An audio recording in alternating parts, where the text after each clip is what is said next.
Hello everybody, it's Wyvern here with another bit of Total War Warhammer quick match gameplay. This time around I'm playing as the Empire against the Vampire Council led by Armendi 69 on the map Norden. So, as you guys can see right off the bat, I'm running Karl Franz here as my lord. And so you might be wondering why I'm running Franz and not, for example, especially now that there's no Lore of Life here. But I am running Karl Franz rather than Boris Stodbringer or the Empire General, which are both, in general, probably the more common picks. But recently, with the last patch, Karl Franz's Reichland Runefang got a rework, and I didn't actually realize this until an early battle where I was basically just trying to cheese with him. But you guys might have seen that on my channel already. But the Reichland Runefang now, rather than just being a straight up splash and damage buff, it now does plus 34 melee attack and plus 8 leadership to friends and all the units nearby. And it is a 40-meter area, so that's pretty solid.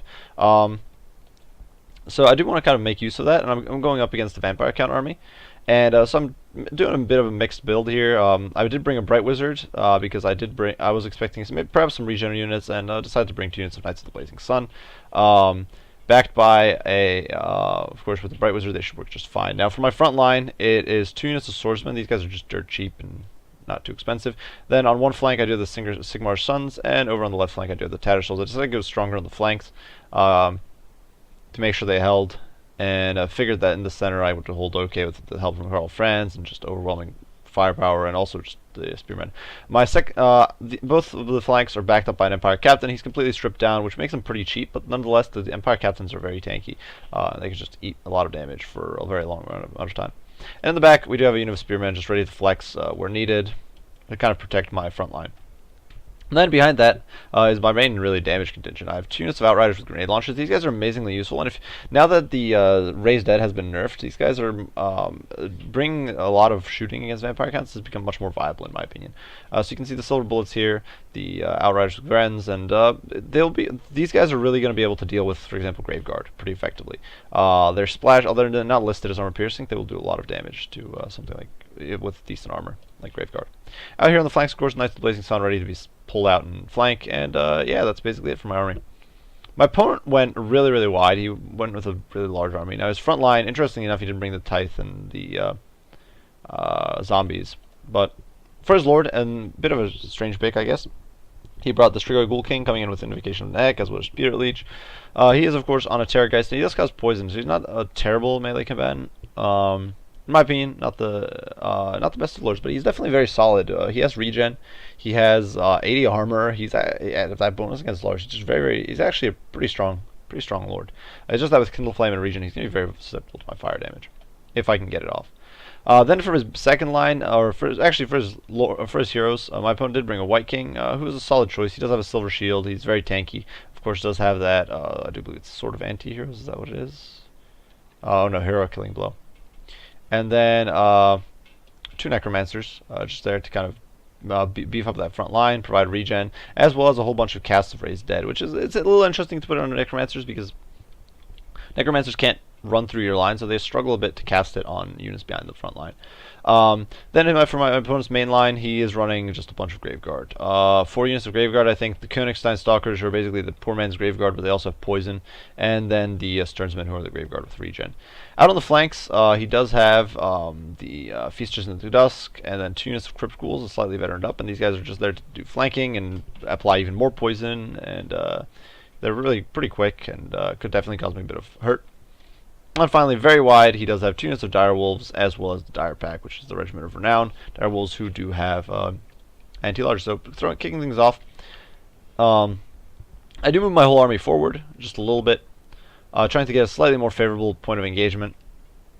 I definitely should have checked the map out a little more, because this is not a good map for Knights of the Blazing Sun, or Cavalry in general. The Bright Wizard does try to hit the Strigoi Ghoul King and whiffs. My opponent moved. That was definitely a bit of a waste. That was an overcast fireball, so it cost me quite a bit of wins there for no real gain. I should have saved it and used it perhaps against a Necromancer or the White King, or just thrown it even into the group of Sternsmen. It would have been much better use there. Fortunately, my units here were on auto fire, so they actually wasted the first volley before I turned that off. And Then I tried to last second turn it off on the Outriders as well, but once again I'm a little late on the draw there, and so these guys do fire off a few grenades before they stop. Now Franz over here is hovering over top. You can see the grenades actually do quite a bit of damage, even though the zombies are pretty well spaced out. Franz over there just hovering over top, and I haven't actually deployed the Knights of the Blazing Sun yet. I want to keep them hidden as long as I can, if I can avoid it.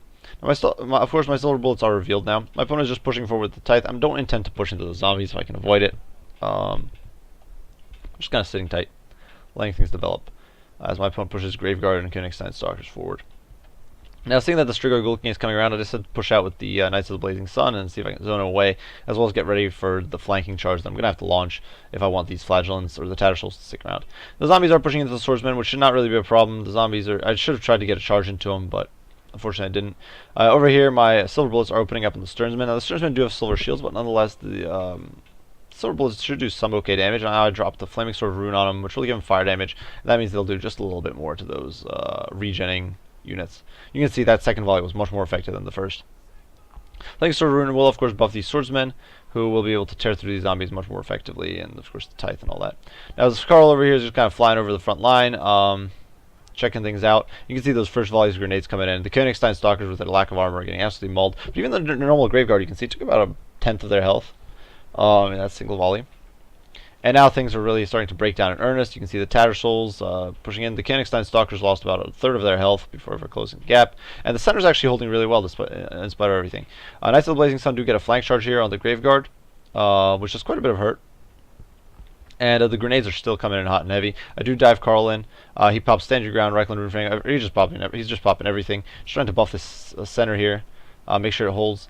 And now kind of diving in, trying to get at my opponent's backline. Unfortunately, the Strigo Ghoul King does see this moment of weakness, I guess, from Karl, and dives in, and does cast Spirit Leech on him as well. And Karl, of course, doesn't... I don't have any sustain here, so if Karl... Well, Karl does have a very high HP pool. If I loses too much HP, he's got no way of recovering it. Now, my Empire Captains are finally getting committed. I forgot about him and was a little late on deploying him. And unfortunately, the center, being a bit weaker, is probably going to buckle fairly shortly. And I did spot these hounds earlier, so I don't want to deploy them too soon, or the spearmen too soon, to flex around and stop them. And over here, the center's finally kind of just collapsed and given up. Only the Empire Captain is still around, but these guys won't really be able to hold. And at least they were not able to just stop the tide of units from kind of like running around them. And so I'm going to be forced to pull back my Outriders, pull back my Silver Bullets as best as I can. Fortunately, left flank is holding. These Tattersouls are doing a very good job. I do try to get the Knights of the Blazing Sun on top of the Necromancers, but it's really not working. They're getting kind of bogged down and beaten up by the Strigo Ghoul King. You can see Spirit Leech being cast on them, which is actually hurting them quite a bit. Yeah, these guys do have some magic resistance, but that's not going to help too much against Spirit Leech, which is really high damage. It's much more useful against, say, something like Fate of Buno, which is less damage, but across all your units. Graveguard over here are getting slowly but surely picked apart by the grenade launchers. The grenade launchers are definitely doing a lot of work. The Bright Wizards, I've got to throw him in here, trying to stop these Graveguard. He's not going to do a great job, but he can stall them and buy me time to hopefully reposition. Unfortunately, the Direwolves have kind of flanked around. Direpack is tied down on these Spearmen, which is good for me, but otherwise these Direwolves are in the back. They're getting on top of my Silver Bullets. They're tearing through my Swordsmen. And unfortunately for me, they ignore the Outriders with grenade launchers, and I wasn't really paying attention to them. But now my Knights of the Blazing Sun are really getting pretty mauled. Over here, the Sigmar Suns are slowly but surely getting slaughtered. They can't really win against Graveguard. They can probably win against Grave Pools, but not against Graveguard. The Graveguard is still holding pretty well against the Tattersouls. But my grenades now are getting thrown into this blob over here, and so they're getting a lot of value. Sternsmen, of course, and Graveguard will not hold up too well when they're this clumped up. I see quite a bit of hurt just raining down from above. Unfortunately, all my knights have routed off. The Strigo Ghoul King kind of chasing after him. He does have regen, and he still has quite a bit of HP to go before falling apart. The Königstein Stalkers over here are almost dead. And the Crypt Ghouls over here are getting picked apart. I'm still making... These Outriders with grenade launchers are absolutely worth their weight in gold right now. I do drop Karl to shut down the Dire Pack. And I'm just trying to kind of shut down my opponent's fast units in general. So now that the Dire Pack is gone, you can see that my opponent did use these Direwolves earlier. Now he's pulling him back, trying to get out my Outriders, and actually doing so successfully. The Outriders, of course, will fall apart pretty quickly. I do get some spears into their flank, though, and the Direwolves are very low morale, so they're going to fall apart pretty quickly to the spears. Now they do get into this other unit of Outriders, so now I'm pulling Karl over to try to save him, as well as the Empire Captain. The Tattersouls are definitely holding their ground here against the Graveguard, and actually, Graveguard and Crypt Ghouls. And over here on the right, the only thing keeping this place intact is the Empire Captain. My opponent, after terrifying this guy off, is actually spending his time time trying to kill the guy, which is a bit of a waste, I think. The Empire Captain is not that powerful. He doesn't do that much damage. I do push a Bright Wizard forward here and do cast a Fireball, which does some damage, actually. It's several units because they're all clumped up over there. And you can see Knights of the Blazing Sun still holding there. The last handful of Sigmar Suns are dying, and I should definitely commit these Knights into the rear charge here a bit sooner, and I will shortly commit them, though. Over on the left flank, the Flagellants are almost all gone, but at the same time the Graveguard and Crypt Ghouls are degenerating. They're slowly but surely falling apart. You can see the Knights are finally being committed, a little late to the party, but the Sigmar Sun, they do try to mop up some of these units, some of the Graveguards, some of the Crypt Ghouls, drop them into critical binding, and just trying to kind of force the break there. Sigmar Suns are almost annihilated, and you can see the fire coming in from the Silver Bullets, just trying to whittle down the Strigoi Ghoul King, because at this point I'm realizing that chances are I won't really be able to, I have managed to, on the bright side, I've managed to deal with all the Dire Wolves. So that's, my opponent no longer has a fast contingent aside of the Strigoi Ghoul King.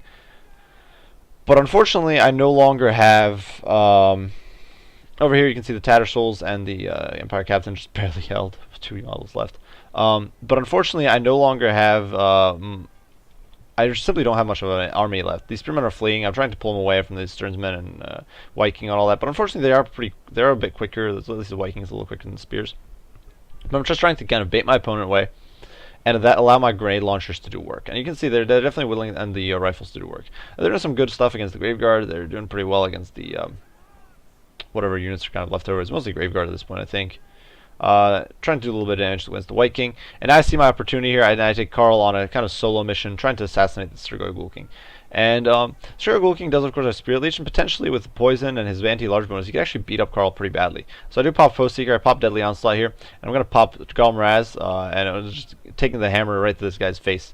He does pop Bloodlust, which gives him more damage, but it's simply not enough to trade blows with Karl.